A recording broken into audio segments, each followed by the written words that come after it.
So very, very briefly, again, we said seeing the good in people we empower the good in people. There's a review. And true mental health is the state of freedom from unrectified, the lower self, and then our creative good comes out, our unique expression of divinity. And as the last words here, the inheritor of the mind.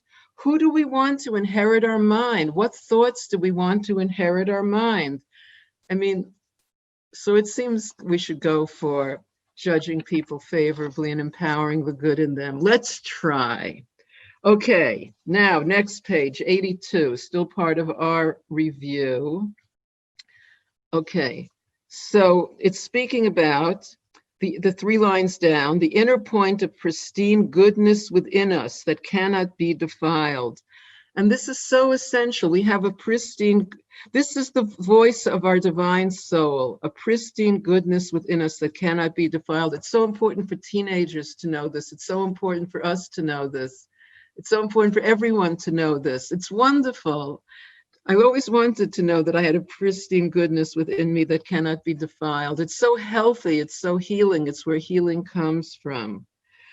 It is this inner spark, this deepest aspect of our divine soul that allows us to engage in positive reinterpretation of our whole life. I mean, we spoke about many times the idea that the circumstances of our life are from Hashem. The circumstances of our life are good, even if we don't understand why or how. They're all from Hashem to help us lower our ego so that we can fill that space with Hashem's rachamim and simcha. So we're working on positive reinterpretation of our whole life. Yes. Okay, second paragraph in 82. Since this innermost core of our psyche is usually concealed deep within our normal consciousness, coaxing it out of hiding is no simple matter. One of the ways available to us is spontaneous, candid speech. Okay, so we're going to talk now about how we can, what does this mean? When and where do we feel open enough for spontaneous, candid speech? And the next paragraph talks about the Torah identifies the power of speech as the quintessential expression of humanity. We spoke about this last week. Medaber, the Torah refers to people not as a thinker, but as a speaker, medaber. What defines us as uniquely human is our ability to articulate our thoughts and feelings to another human being. This is what defines us as human. We have to be able to articulate our thoughts and feelings to another human being. That's why it's so important to have a good friend that we can speak to openly about without censoring our thoughts, to articulate our thoughts. This is because even more than thought, speech has the power to reveal the hidden depths of the soul. We have all experienced how talking things out, even to ourselves, helps us order and crystallize our thoughts. Often articulating our thoughts helps us to uncover deeper insights and perception into what we are articulating. Speaking to a good friend makes things clearer. Pirkei Avos, buy yourself a friend, invest effort in friendship. And I think I've mentioned before that I am in this little physical therapy group on Zoom, and the instructor is always saying, how much effort are you putting in after each exercise? Like from 1 to 10, how much effort you're putting in? And it's kind of an effect on my psyche. I never asked myself that question. How much effort am I putting into relationships? How much effort am I putting into keeping in touch? From 1 to 10, it's a good question. It's good to know about ourselves. Could more people put on their cameras? Come on, everyone. Don't be shy. There's 34 people, and I only see about, look how people are cooperating. I like that cooperation. Oh, this is so much better. It's like oxygen, seeing people, real people are here. I'm not alone. Okay, excellent. Thank you. I'll go back. Okay. Now here's something, of course. The sages teach us that more understanding was given to woman than to man. That's the Bina Yasira. That's why we're right. Did you notice how often we're right? It's not, we can't blame ourselves. It's just that Bina Yisera that helps us. One of the mystical interpretations of this saying in Hasidic thought is that man symbolizes silence and woman symbolizes speech. By speaking things out, thereby manifesting our feminine side, we gain additional understanding and reveal hidden depths of our souls. This revelation serves to alleviate, to sweeten our anxiety. So let's go over this idea. This is an important idea. Speaking things out reveals hidden depths of our souls, reveals our soul, and this serves to sweeten our anxiety. So when I was thinking about this, the words that came to my mind was, my soul can deal with my life. And this made me feel quite secure because I don't think I consciously was aware that my soul can deal with my life. I was afraid that my soul was a bit overwhelmed by my life. Poor thing, my poor soul. But my soul can deal with my life. Isn't that a relief? L'chaim to that our souls can deal with our life. Yes, it is very exciting. Okay. So my soul can deal with my life. Yay. Then, okay, so we're in the top of 83. We have one more sentence and we'll be where we were up to last time. In Hasidic thought, speech is seen as the second of the three means of expression or garments available to the soul, the first being thought and the third being action. So we have thought, speech, and action are garments of the soul. And the Alter Rebbe repeats this very often in Likutei Torah and Torah Or. And mentioning the Alter Rebbe reminds me that this coming Shabbos is Yud Tes Kislev, the Rosh Hashanah of Chassidus, where we start learning the Tanya new from the beginning. So everyone get ready, get those Tanyas ready for Yud Tes Kislev to start from the very beginning. But the real poetry of the Alter Rebbe you can see in Likutei Torah and Torah Or, where he speaks about thought, speech, and action as garments. Now, garments can be changed. It's such an important idea. It's such a liberating idea because till we learn this, we think our thoughts are who we are. We don't see it as just a garment that can be changed. And Western psychology is saying your thoughts and taivas, your desires, are who you are. And you should be true to your thoughts and taivas. And this has let so many people down such a painful path in life. If we just see our thoughts as this is a garment, it came up, I can follow it, not follow it. It's not the essence of my soul. It's not the essence of who we are, because we learned that the essence of who we are is a pristine goodness within us that cannot be defiled. That's who we really are, and that's where healing comes from. Don't you feel better already? Just every time I say that, I feel better. So speech is the middle garment of the soul, okay? An idea born in the mind usually proceeds sequentially through these three garments. We think about the idea, we talk about it, and finally we act upon it. We generally use speech as a way to express the ideas we have already worked out in our conscious minds. By the way, this is starting new material, just in case you didn't notice. Okay, now this next paragraph is saying, it begins, it would therefore seem. So this paragraph is not the truth. The paragraph after this, let's look at what it seems like. It would seem that speech can disclose no more to another person than our inner world of thought.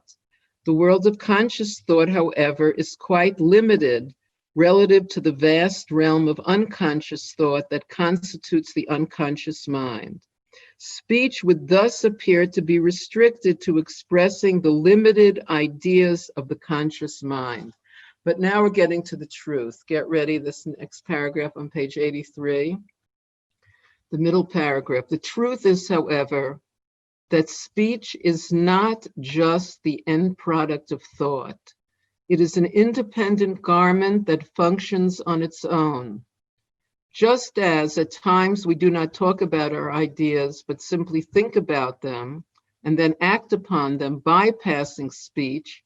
So here's the important part. So may we at times bypass conscious thought and express in speech an idea originating in the unconscious levels of the mind. This type of speech is spontaneous and unrehearsed. Unlike deliberate speech that expresses the ideas carefully edited and censored by the mind through the faculty of conscious thought. In spontaneous speech, the ideas expressed are the deep subconscious thoughts that have not been processed or refined by the mind. So this idea is really one of the ideas of a Farbrengen. The famous Farbringers of old would not prepare for a Farbrengen. It would be spontaneous. It would be, there's a feeling I have to prepare for the Farbrengen. What am I going to talk about? So make a lot of notes, but then they say, just put all those notes aside, forget about the notes now that you're prepared, and speak spontaneously, because that's where the real depth comes from. So we're going to be talking about this. How do we cultivate the spontaneous speech from our depths? Okay. As we all know, and has been observed in conventional psychology, such spontaneous expressions of the subconscious can and do occasionally slip through the censoring process of consciousness and surface unintentionally in the course of conversation, often to our chagrin.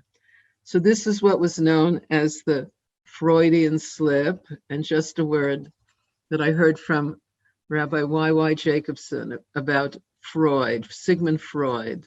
So he said Freud wasn't the first one to interpret dreams, right? Yosef Hatzadik has a long history of dream interpretation, right? We're going to be reading a lot about that. So Yosef is Yud, Vav, Samech, Fei. So the Samech Fei, that's Sigmund Freud. But the Yud Vav are two letters in Hashem's holy name that he's lacking.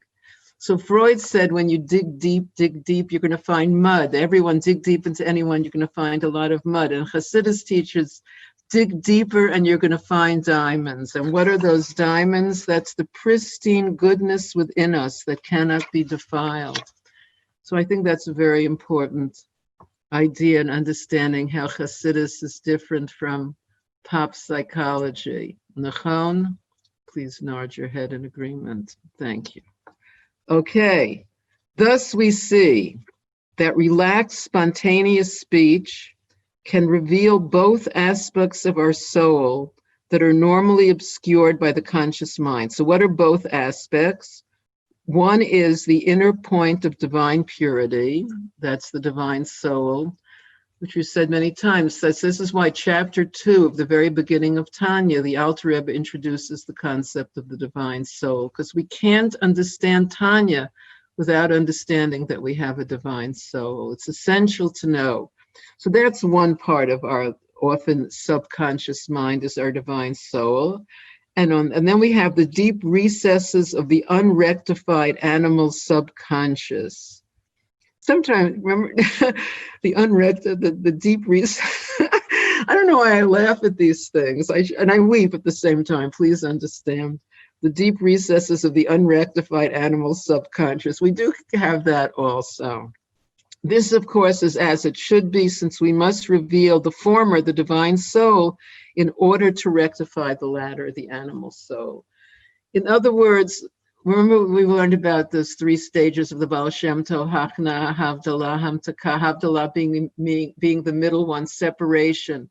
We do need to be able to separate from our animal soul in order to rectify it. We have to be able to identify with the divine soul, to honestly look at our animal soul, to give it an honest, the rectified ego. That was the rectifying your ego, the first class in Torah Sanefesh. We have to be able to separate from it, to rectify it. The poor ego does need rectification. It's just its natural tendency is to want to fill our universe, fill our mind.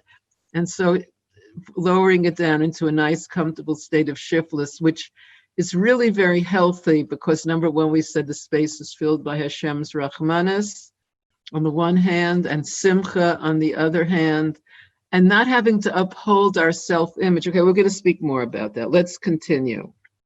Okay, so we're here on 84, the second paragraph. If the faculty of speech is to express these dimensions of the mind in a sustained fashion, we must somehow be coaxed into letting our guard down. This can rarely be accomplished directly with our conscious consent. It is usually the job of our counselor, our friend, our best friend, to make us feel comfortable and trusting enough to lull the sentry of our conscious mind into a temporarily dormant state. Lull that sentry, lull the sentry. As we shed the psychological armor we normally wear in order to protect our self-image, we shift into a more natural, spontaneous mode. And this is so true. We have, speaking to a good friend who we know loves us, someone who loves us, we can shed the psychological armor we normally wear in order to protect our self-image, and then shift into a more natural, spontaneous mode. That sounds like much more, that's that creative good. That's our divine expression in the world. So we have to get rid of it. In order to protect our self-image, it's so boring. Let's just forget that self-image. Who needs it? It's so unrealistic to begin with. And maintaining it is so troublesome. The poor sentry has to do such a good job, etc., etc. Okay, so we all want that natural, spontaneous mode, right? Because that feels so good. It's mental health. However, in coaxing the subconscious to speak, special care must be exercised in making it reveal its secrets. Otherwise, the effect of doing so can be detrimental rather than beneficial. I mean, it has to be in the right atmosphere. It can't be with someone who's going to judge us, who's going to be judging. It can't be with someone who's going to bring out the negative. We want someone, remember, judge people favorably. It is the counselor's role to guide this process, which he does through his choice of words and questions, as well as through inexplicit, suggestive nuances of thought, word, and gesture. And that's loving the person. We have to love the person. If we want someone to be honest with us, if they can feel free enough to be spontaneous, we have to love them. It has to be in an atmosphere of love and acceptance and not being judgmental. Doesn't that sound good? I think so. It must also be remembered that speech, that is articulating anxiety, is the final stage of therapy, and that we have traveled a long way by this point.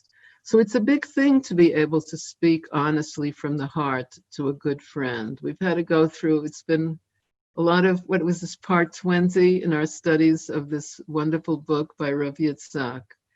We've reached this point. We've traveled a long way. The revelations of our unconscious mind will be of a more refined nature than they would have been at the beginning stages of the therapy. Hopefully, they will reveal our innermost point of divine goodness. So that's very important, to reveal to ourselves our divine soul, that we have this unsullied divine soul, to reveal it to ourselves. So we have to believe that the Alter Rebbe wasn't making it up, right? It's true. He was an honest guy, the Alter Rebbe, and he speaks about that we have a divine soul, that it's pure, that it's unsullied, no matter what experiences we've been through, no matter what we did, or no matter what happened to us.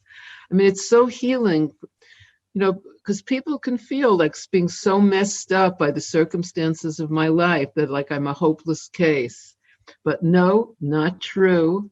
They have a divine, pristine soul, undefiled, and from there healing can come. Hopefully they reveal our innermost point of divine goodness. At this point, we are anchored in the good. This is an essential step in the process of confronting evil, as we shall now see.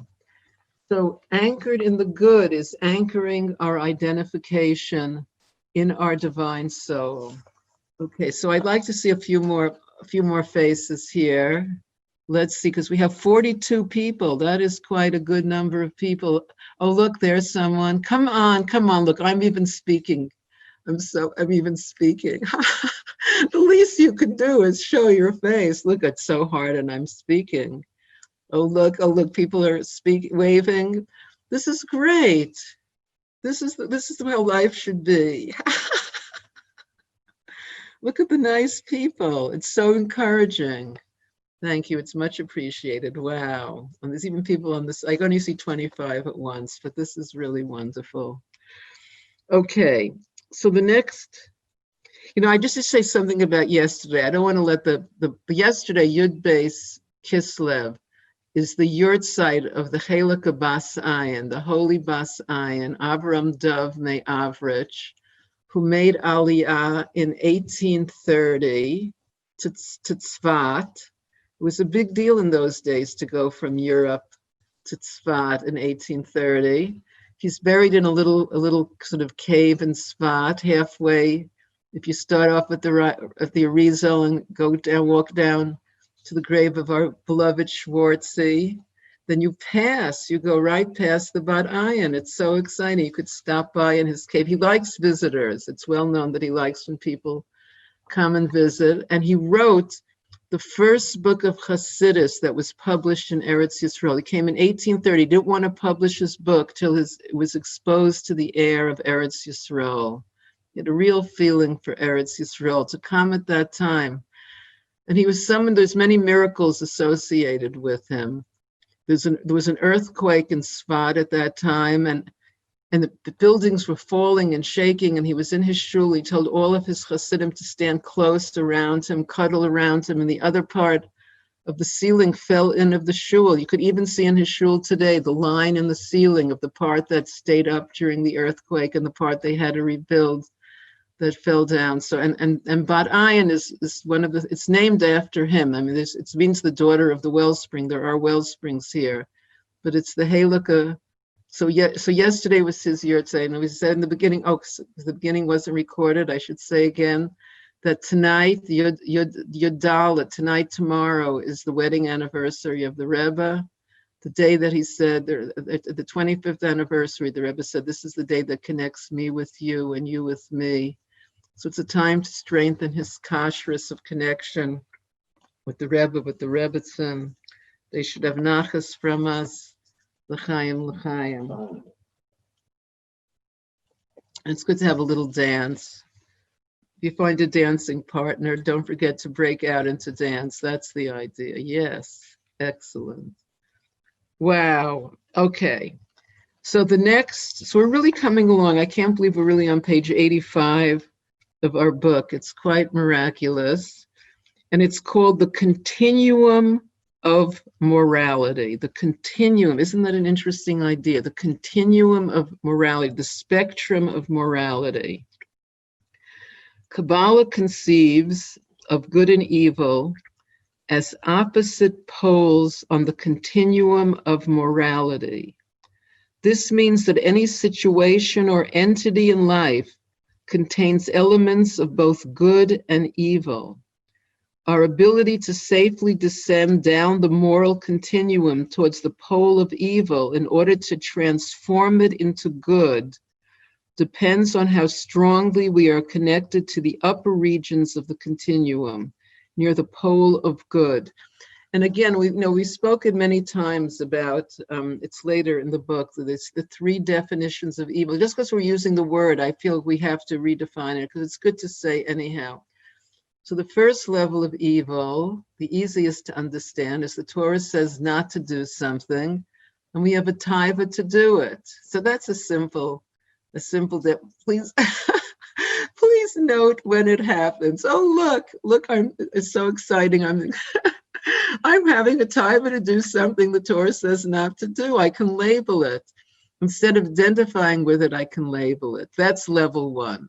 Level two are psychological complexes that keep us from fulfilling our shlichus. Our shlichus is to bring light and love into the world. But I have some psychological conflicts from my childhood. I'm not supposed to call this cousin because our mothers weren't getting along. And even though this is 50 years later, I have my psychological complexes and I can't do it. So That's a personal level of evil. We have to be aware of our psychological complexes, check them out. Okay, so that's a level of evil. The third level is the one that's most interesting to me. It's what embitters our life. What embitters our life, we have to sweeten. It's very personal. Look at what embitters. We each have to look what embitters our life. And this is what this whole book is about, transforming darkness into light, sweetening what embitters our life. We're learning how to do that. Okay, so this is what we're talking. We're talking about evil. It means these three levels. Okay, so it's a sliding understanding of what it means. So firmly anchored in the good means that I can identify with my divine soul. This is such a healing. It's such a healing. You know, we have to think about it every day, that till we really believe it and see it, and bring it into our conscious minds. It's a part of our soul that's unsullied, no matter what we've been through in life. We have and everyone else and all the Jewish people. Yes, okay. So, when we are firmly anchored in good, that is, we feel a close relationship with Hashem. We are not afraid to uncover our own darker side, nor any evil in the world around us, as its discovery does not pose a threat to our overall belief in the eventual triumph of goodness and holiness. So that's B'tachon. B'tachon is believing B'tachon is believing that Hashem is good and having confidence that it will be good, which affects reality. Amun is believing that there's Hashem, and Hashem is one, and Hashem is everything and everyone, and transcends everything and everyone. That's Amunah in Hashem's oneness. But B'tachon is confidence that it's going to be good. And we spoke about how, just our thoughts empower, just by judging people favorably empowers the good in them. Having B'tachon that it will be good affects reality. Trach good and Vetzayin good. So anchored in good is we feel a close relationship with Hashem. So that's something that's exciting to think about, right? We want to, Mayor, please. we want a close relationship with Hashem, a close relationship. Don't we want that? Yes, we do. We've been looking for it our whole life, actually, even before we knew that that's what we were looking for. We were looking for it. So this is what allows us to, it says, to uncover our own dark side, because then we could look at it. We can laugh at it even, because when we're not identifying it with so strong, it is kind of amusing. I'm laughing and crying at the same time, right? Our darker side, we're not afraid to uncover our own dark side, but this is based on, because our divine soul is part of Hashem's essence. It's part of Hashem's essence, and what allows us to look at ourselves honestly. Mayor, please wait. It's from being, I was teaching 11th grades for so long. I'm very sensitive to having absolute quiet while I'm sharing my words of wisdom, even if it's only about physics. Okay, so we actually have 46 people here. So should we all introduce ourselves to each other? Is there any new person that's here for the first time among those 46 people? It's nice to see. Oh, look. Oh, isn't that sweet? My supporter in life has shown his face. Yeah, so, well, it's really, oh, look, more, this is, so I should just say a few things in preparation for your test Kislev. So I'm going to make a mark that we've got up to this wonderful point here. We started learning the Continuum of Morality. We're going to continue next Sunday, and next Sunday actually is Chaf. Sunday is Chaf Kislev, the 20th of Kislev, which is connected to Yud Tes Kislev. They're connected because the Alter Rebbe was actually, he was told on the 19th, on Yud Tes, that he'd be freed, but the actual total freedom didn't come till the 20th, till Chaf. And at first he was When he was let free, he was brought to the apartment house, but he was brought to this apartment of a Misnagid named Avigdor, who was giving him a very hard time about revealing the innermost secrets of Hasidus to just simple people like us. But this is what it meant. His freedom meant that we have, that it was decreed in heaven that we can learn the innermost secrets of Torah. And this is what we're learning. This is what Rabbi Yitzchak is teaching us. Inner, that's why it's called inner. Because we want this. It's what we're looking for. It's what we need to heal.